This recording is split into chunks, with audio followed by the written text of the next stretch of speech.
See here, a man can row upstream at 10 kmph. Okay, upstream speed అంటే ఇక్కడ ఏమని discuss చేసాం మనము x minus y. So that value ఎంత ఇచ్చాడు ఇక్కడ మనకి 10 ఇచ్చాడండి. Okay, and downstream at 18 kmph. Downstream speed అంటే ఏమని చెప్పాను, x plus y. So that is nothing but 18 kmph. Okay, and ఏమడుతున్నాడు చూడండి ఒకసారి, find the man's rate in still water and the rate of current. Okay, is asking to find out the value of x and also is asking to find out the value of y. Okay, so you can solve this problem by one is formula method and another is so here what he has given. ఇక్కడ మనకి ఏమి ఇచ్చాడు, ఇక్కడ మనకి just linear equations ఇచ్చాడు అంతే.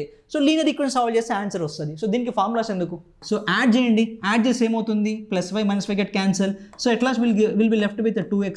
So 2x equal to 28. Okay, so x value will become how much, 14 km/h. Okay, so x value 14 ఎక్కడ ఉంది చూసుకోండి ఒకసారి. సో 14 కాబట్టి ఇదే ఆన్సర్ అంతే. ఓకే, బట్ మనకి రెండు కనుక్కోమంటున్నాడు, బట్ రెండు కనుక్కోవాల్సిన అవసరం లేదు ఇక్కడ, ఎందుకంటే we have different values 2, 4, 6, 5, 12, 11, 14, 10. Okay, but you have to think in the point of examiner మీరు తక్కువ అంచనా వేయకూడదండి. ఓకే, సో ఎగ్జామినర్ ఏంటంటే మీ టైం ఎలా వేస్ట్ చేయాలి, మీ టైంని ఎలా తినాలని క్వశ్చన్ డిజైన్ చేస్తాడు, ఆప్షన్స్ కూడా అలా డిజైన్ చేస్తాడు కాబట్టి సో మనకి ఏంటంటే అన్ని తెలిసి ఉండాలి. Okay, yeah, so we found the value of x, that is nothing but speed of man or boat in still water condition, that is 14 kmph. Okay, so ఇదే 14 kmph ఏదో ఒక ఈక్వేషన్లో సబ్స్టిట్యూట్ చేయండి. ఫర్ ఎగ్జాంపుల్ ఇక్కడ మనకి ఏముంది, x plus y is equal to 18. We found x value equal to 14. Okay, so ఇది 18కి ఈక్వల్ అవ్వాలంటే y వాల్యూ ఎంత అవ్వాలండి, 4 అయిపోవాలి. So 14 plus 4 equal to how much, 18 kmph. Okay, so y value ఏమవుతుందండి, y value that is 4 kmph. Okay, so check చేసుకోండి answer ఇక్కడ మనకి 4 ఉందా లేదా,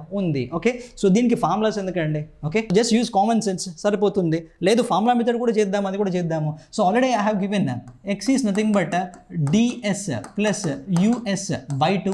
సో ds వాల్యూ ఎంత ఇచ్చాడు ఇక్కడ మనకి, ds value downstream speed is nothing but 18. Okay, and upstream 10/2. So cancel చేయండి. So 2 1s 2 9s 2 5s 9 plus 5 equal how much, 14 kmph. This is nothing but formula method. Okay, or 28/2. 28/2 is nothing but 14 kmph. Okay, so here I used reminders concept use చేశానండి ఇక్కడ. Okay, so reminder concept, unit digit concept అనేది ఎక్కడైనా use చేయొచ్చు. Okay, right, yeah. So next y value కనుక్కుందాము. y గురించి ఏమని discuss చేశాను, ds minus us by 2. Okay, so y is nothing but ds minus us by 2. So y is equal to 18 minus 10/2. Okay, so 18 minus 10 equal to how much, equal to 8.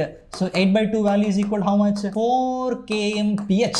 Okay, so here we found by using one is linear equation method. Okay, and second one is formula method. Okay, so here speed of man in still water equal to 14 km/h and speed of river is equal to 4 kmph. Okay, so option C is